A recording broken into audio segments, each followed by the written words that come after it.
Welcome to Sweet Life Beat Life. We hope this video helps. In this video, I will explain how to make coffee in a blender. First, gather your whole coffee beans and make sure your blender is completely clean and dry. Add a small amount of beans to the blender. Pulse the blender in short bursts, about 5 to 10 seconds each, to prevent overheating. Check the consistency frequently until you achieve a coarse, uniform grind, similar to sea salt. Now that you have your freshly ground coffee, it's time to prepare your cold brew concentrate.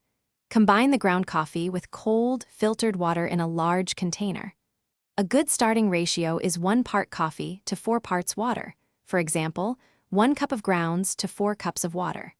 Stir gently to ensure all the grounds are saturated. Cover the container and let it steep in the refrigerator for 12 to 18 hours. After the steeping period, it's time to filter your coffee concentrate.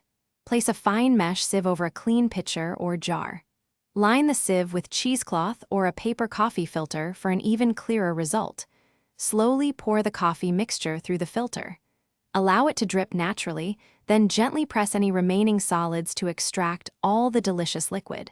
Discard the used grounds. Finally, your homemade blender coffee concentrate is ready to enjoy. This concentrate is quite strong, so you'll want to dilute it to your liking. Mix it with cold water, milk, or your favorite creamer. A common starting point is 1 part concentrate to 1 part diluent. Serve it over ice for a refreshing cold coffee. You can store the remaining concentrate in an airtight container in the refrigerator for up to 1 week. Thanks for watching. Consider subscribing if we helped you.